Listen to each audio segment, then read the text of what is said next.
Di dalam KUHP ada loh Pak tentang pencemaran nama baik. Betul. Di dalam Undang-Undang ITE juga ada pasal 17 itu huruf H itu juga ada mengatakan yang tidak boleh disampaikan kepada publik itu misalnya yang berhubungan dengan pendidikan baik formal maupun non formal.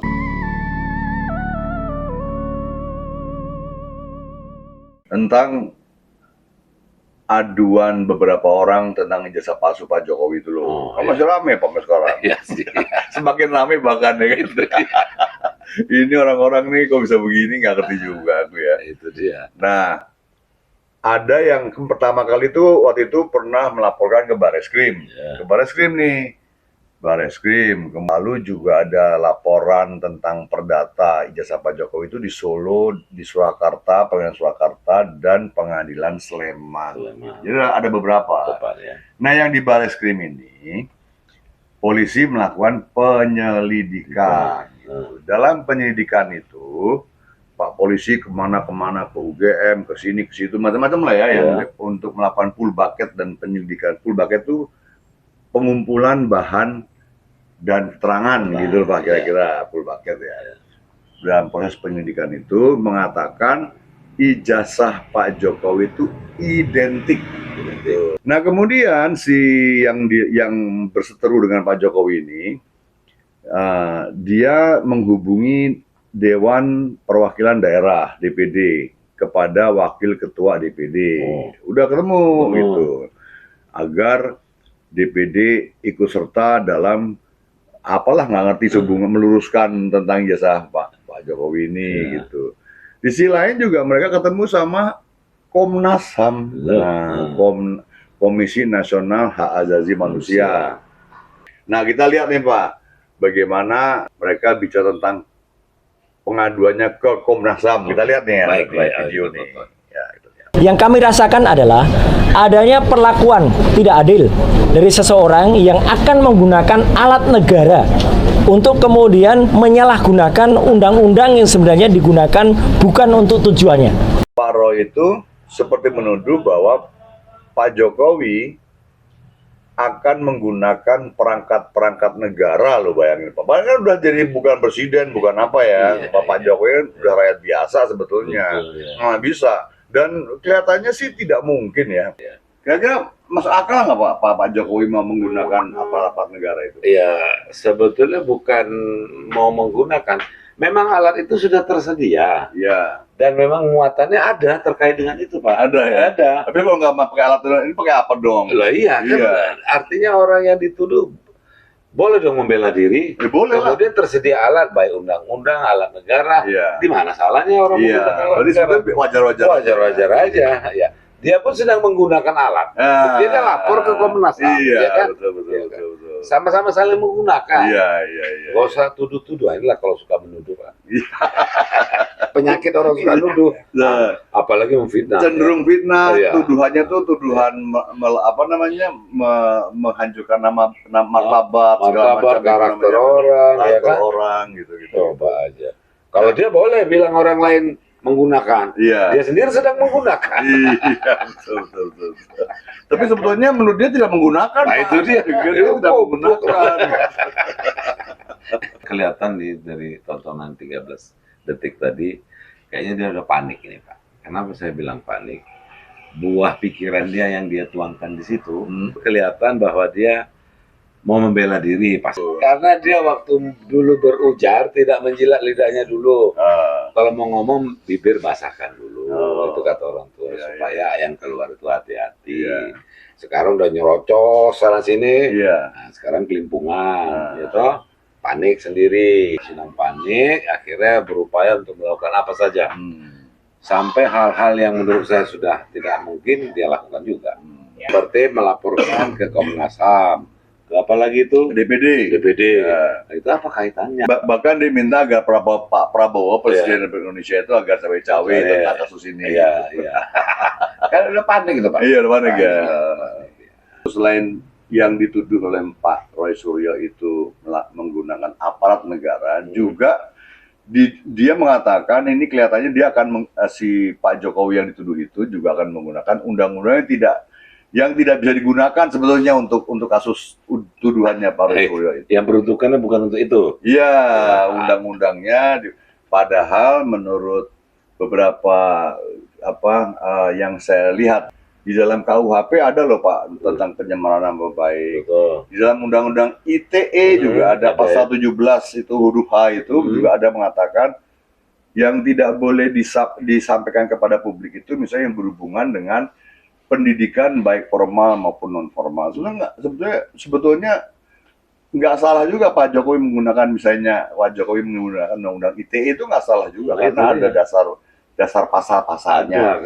Nanti kan mereka bertempur di pengadilan nih antara pembela Pak Roy Suryo, penuntut nanti kan berseteru di pengadilan gitu untuk meyakinkan hakim akan memutus atas keyakinannya atas dasar yang mana gitu. Kita lihat film yang berikutnya nih Pak. Yang kami pertanyakan itulah hak publik untuk bertanya, dan pertanyaan itu adalah pertanyaan standar, pertanyaan biasa. Kenapa ada seorang yang pernah menduduki jabatan publik tapi ijazahnya kemudian dipertanyakan? Itu simple saja. Dan kami melihat adanya sindikasi yang sangat besar di sini. Ya justru menduga nih ada sindikat besar yang atur. Bapak yakin tuh ada sindikat besar?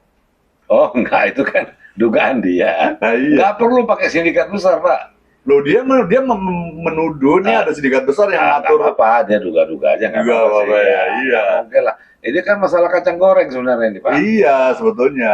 Adu-adu pasal aja lah. Iya. Tetapi begini Pak, sebetulnya orang mengadukan tentang ijazah itu, pertama dia bukan peneliti loh Pak. Gitu. Dia kan bukan meneliti gitu. Dia ahli telematika meneliti apa gitu. Iya. Kalau orang meneliti, misalnya Pak ya, ada seorang peneliti, ada ahli geologi gitu. Misalnya mau meneliti tanahnya Pak Jansen. Kan dia mesti minta izin Pak Jansen dulu. Pak Jansen, saya masuk tanah Pak Jansen ya saya mau teliti karena di situ diduga ada mineral apa kan begitu. Loh Bapak siapa gitu? Saya peneliti Pak. Lah buktinya Bapak peneliti apa?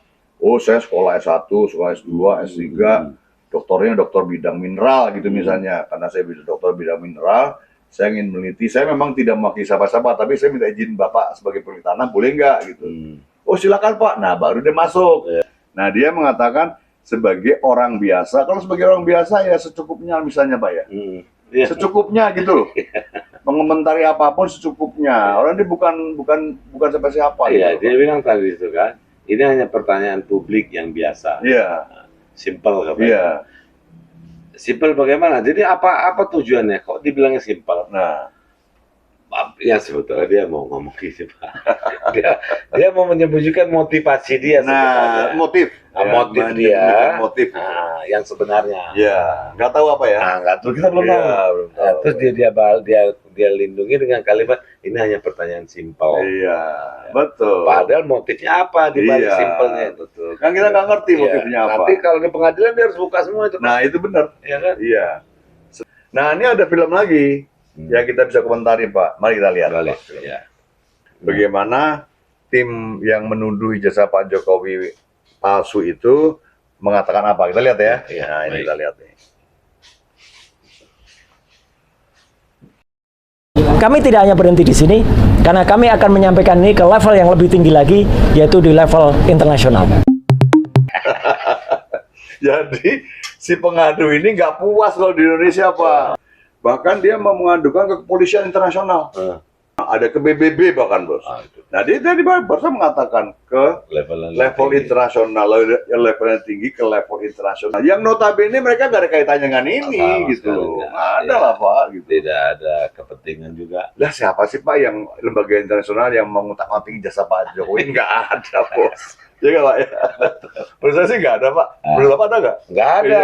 Jadi kalau dia pakai istilah ke level yang lebih tinggi, ya kan? Ya itu pasti mengatakan itu urusan lo sendiri gitu. Ajak aku. Emang kaitannya apa aku gitu? Kira-kira ada nggak undang-undang Pak yang bisa menjerat orang kalau dia mencemarkan negaranya di negara lain? Ada nggak pasalnya? Ya itu dan namanya kan nanti pasal pengkhianatan. Harus ada ya.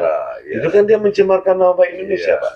Lain Pak, lain kalau kasusnya seperti genosida, pembunuhan yang luar biasa. Yang kelihatan ada buktinya nggak bisa ditangani oleh negara itu, baru turun. minta bantuan Komisi Internasional apalah, Boleh, PBB, ya. kalau ada genosida gitu. Betul. Nah itu baru. Ini kita lihat lagi Pak ya, Oke, film oke. yang lainnya. Ya Ya. Pak ya, kita lihat lagi ya Pak. Ya. Ini kan ranah pidana ya. Saya kira Pak Roy Suryo dan kawan-kawan harus ya siap menghadapi, karena ini kan sebenarnya Pak Roy Suryo dan kawan-kawan yang telah menyebar fitnah, perbuatan tidak menyenangkan, kemudian juga pencemaran nama baik ya terkait dengan ijazah Jokowi. Menurut saya dia mengatakan bahwa kedatangan orang-orang ke Komnas HAM kurang tepat. Kalau menurut yang saya ketahui Pak ya, Komnas HAM itu akan menangani perkara kerugian, misalnya seseorang merasa dizolimi HAM-nya, gitu loh, merasa dizolimi HAM-nya, dia ngadu ke Komnas HAM boleh. Betul, ya. Lah ini pengadu ini datang ke Komnas HAM, pada dia mengadukan seseorang itu menggunakan jasa palsu, tapi kenapa dia mengadu? Karena dia merasa dirugikan karena dilaporkan ke polisi itu loh Pak, ke Polda Metro Jaya itu loh. Saya ini peneliti, sedang meneliti kok saya dilaporkan gitu. Dia merasa dirugikan, maka dia ke Komnas HAM gitu. Tapi kan sebetulnya kan nggak seperti itu, makanya Komnas HAM juga kelihatannya sih akan menolak. Menurut saya salah alamat mereka, Pak. Salah alamat ya, iya. Coba bayangkan kemarin, seandainya bukan dia yang melapor. Iya. Seandainya Pak Jokowi yang dia tuduh itu Melaporkan Komnas HAM. melapor ke Komnas HAM. Iya.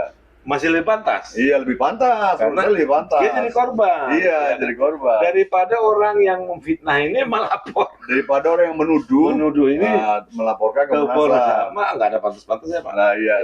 Karena dia beralasannya begini. Dia menuduh, dia sebenarnya bukan menuduh, dia peneliti gitu loh Pak. Iya. Peneliti kemudian dilaporkan, kok saya dilaporkan ke Polda Metro Jaya oleh Pak Jokowi itu merasa dia terzolimi. Saya peneliti kok dilaporin, nah, saya ke Komnas HAM. Padahal kan dia menuduh beberapa narasi menuduh. Nggak ada surat yang membuktikan bahwa dia seorang peneliti. Nggak ada, peneliti gimana gitu loh. Emang bukan peneliti Pak. Gitu. Jadi udah ngaco ini. Iya. Nah, kita lihat nanti Pak ya, Oke, bagaimana ya, Pak, akhir cerita tentang hiruk pikuk ijazah Pak Jokowi ini. Ya. Kita lihat ya. Kita lihat nanti Pak di pengadilan ya. Ya.